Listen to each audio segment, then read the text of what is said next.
One of the things that's so fun about this book is there are dragons. And I mean, one of the amazing things about the Song of Ice and Fire is that you're entering a fantasy world in which fantasy has receded to a large degree. Magic and dragons and everything is in the background such that most of the characters kind of think maybe it didn't happen. And then, spoilers, that magic and the dragons start to reassert in the world, but you're really waiting for a long time for them to do their stuff. In this book, there's dragon fire right at the top, and they're burning up armies like crazy. And it's, I wonder how much you thought about what it would be, what it was like in a very, I've often thought that what makes your books so interesting as fantasy books is that you would never actually fantasize about living in that world, because it's so brutal and so rooted in the brutality of medieval life, including very realistic depictions of hand-to-hand warfare and horse warfare. But now you have an air force in this world. Did you have to Yes. rethink what warfare would be like? Well, I certainly, to some extent, I still made dragons relatively rare, even in Fire and Blood, where at one point there are, I think, 17 living dragons in Westeros. I don't have hundreds or thousands of dragons, which would dramatically change the very nature of life. I think fantasy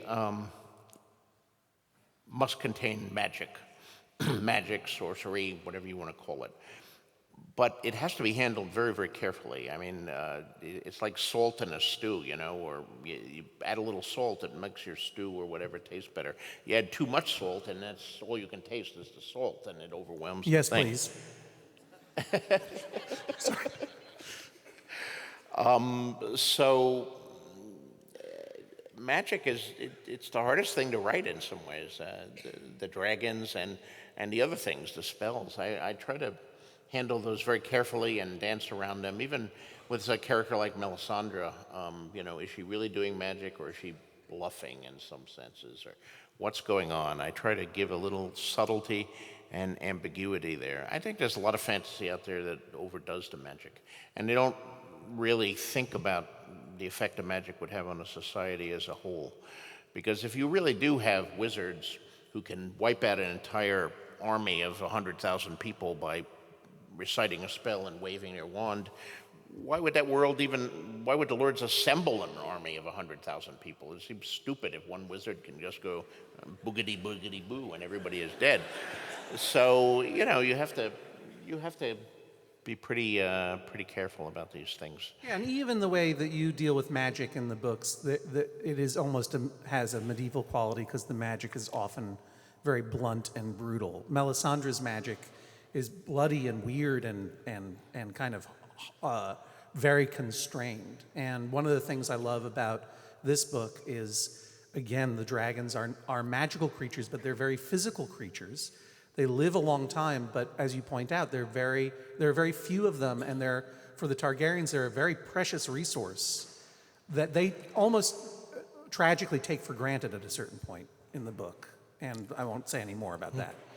Well, you'll find all about them if you read the book. So, I did have to track the dragons too, and name them all and say, well, okay, who wrote this dragon and who wrote him next and what years did this, because my readers, if you think I'm crazy obsessive about this stuff, I have readers out there who will write me letters at the drop of a hat, and even in the original novels, I have a horse that changes sex between the first book and the second book.